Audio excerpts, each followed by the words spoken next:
அமைச்சரும் சரி வாரிய தலைவரும் சரி எங்க கோரிக்கையை ஏற்று கோரிக்கைக்கு அவங்க யாருமே செவி சாய்க்கல. இந்த உண்ணாவிர போராட்டம் பாத்தீங்கன்னா இது 22ஆம் தேதியிலிருந்து கிட்டத்தட்ட 36 நாள் நடக்குது.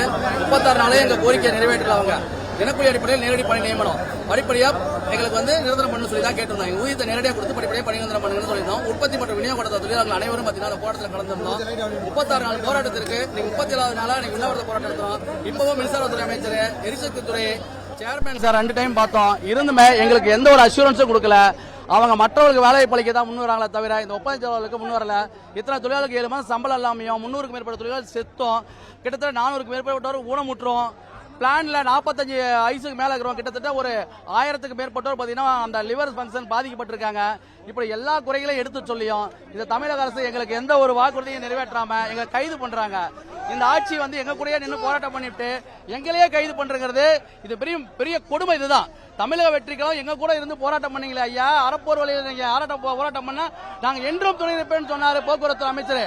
நான் இன்னைக்கு அவரை கேட்கிற போக்குவரத்து அமைச்சர் அவர்களே, அறவழியில் போராட்டம் பண்ணினால் என்றும் எங்களை துணை நிற்பேன் என்று சொன்னீர்களே, இன்று எங்க காவல்துறை வைத்து கைது செய்கிறீர்களே, இதுதான் உங்கள் நியாயமா? இதுதான் உங்கள் ஆட்சியா? நீங்கள் ஆட்சியில் இல்லாத போது எதிர்க்கட்சியை எவ்வாறு கேள்வி கேட்டீர்கள் என்று உங்களுக்கே தெரியும்.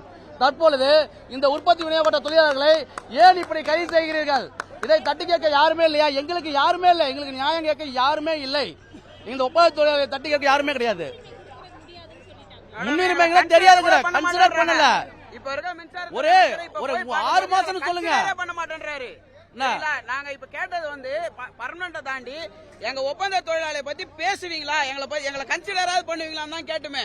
எங்களை கன்சிடர் கூட பண்ண மாட்டேன்றாரு. இப்ப இருக்க சேர்மேனும் அதே தான் சொல்றாரு. அவரை தேர்வு செய்ய நினைக்கிறாரே தவிர தகுதியற்றவர்களை தான் பணியில் அமர்த்த துடிக்கிறாங்களே தவிர இந்த அனுபவம் உள்ள தொழிலாளர்களை அவர் பணியமர்த்த யோசிக்கவே இல்லை. அதனால முட்டை மார்க்கத்தை கேங் மேல போடுறதுக்கு தயாரா இருக்காரு. முட்டை மார்க் எடுத்திருக்கிறான், அவன் லிஸ்ட்ல இருக்கிறான். அவனை போடுறதுக்கு தயாரா இருக்க மினிஸ்டர் இத்தனை வருஷமா வேலை செய்யற ஒப்பந்த தொழிலாளர் போடுறதுக்கு சுத்தமா எங்களை பத்தி பேசவே தயாரா இல்ல.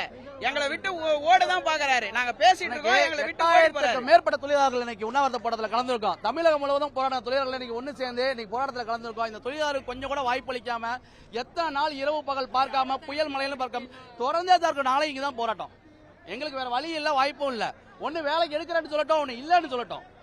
நாங்க ஒண்ணு இல்ல இருக்குது, 2 ஒண்ணு சொல்லட்டும். தொழிலாளை ஏமாற்றி எத்தனை ஆண்டு காலம் இவங்க கொள்ளுவாங்க எங்களை? நாங்க ஆடா மாடா நாங்களா? சொல்லுங்க பாக்கலாம். செத்தாலும் கேட்கறதுக்கு ஆள் இல்ல, சம்பளம் கொடுக்கலாலும் கேட்கறதுக்கு ஆள் இல்ல, இவங்களுக்கு ஒரு பணி நிறுத்தத்தை கேட்கறதுக்கு ஆள் இல்ல. எதுக்கு இப்படி ஏமாத்திருக்கீங்க? இவங்கள ஓட்டு போடுறது மட்டும் தான் வச்சிருக்கீங்க. 2வது உங்க நாட்டுக்கே உழைக்கணும். ஆனா எங்க கோரிக்கை நிறைவேற்ற மாட்டீங்க. எத்தனை 300 தொழிலாளர் செத்துருக்கா? ஒரு எஃப்ஐஆர் பதிவு பண்ணிருக்காங்களா? இவங்களாம் கைது பண்ண முடியும். பேர் வராங்கல்ல, எங்க நாயத்தை கேட்க யாராவது ஒருத்தர் வந்திருக்காங்களா? நான் கேட்கறேன், தமிழ் வெற்றிகளுக்கு வந்தீங்கல்ல, எங்களுக்காக போராடினீங்கல்ல, இப்ப ஆட்சிக்கு வந்தீங்கல்ல, நீங்களும் தான் செய்றீங்க, நீங்களும் கைதான பண்றீங்க. முதல்வர்களே, இது உங்களுக்கு தெரியுமா தெரியாதா? தெரியாது. முதல்வர்கள் கவனத்துக்கு கொண்டு எங்களுடைய கோரிக்கை நிறைவேற்றி தரணும். இல்லைன்னா வேலை இல்லைன்னு கூட சொல்லுங்க, தப்பு இல்ல. ஆனா காக்கா குருவி மாதிரி கொல்லாதீங்க. ஒவ்வொரு தொழிலாளி செத்துக்கிட்டு இருக்கான். 4 நாளைக்கு மேல தொழிலாளி செத்தா தூக்கி போட்டுறாங்க. அரசு அதிகாரிகள் 2 பேரும் சேர்ந்து கொண்டுகிட்டு இருக்காங்க தொழிலாளர்களை. நிதி வழங்குறதுல எந்த நிதியும் கொடுக்கறது கிடையாது. மகேந்திரன் சார்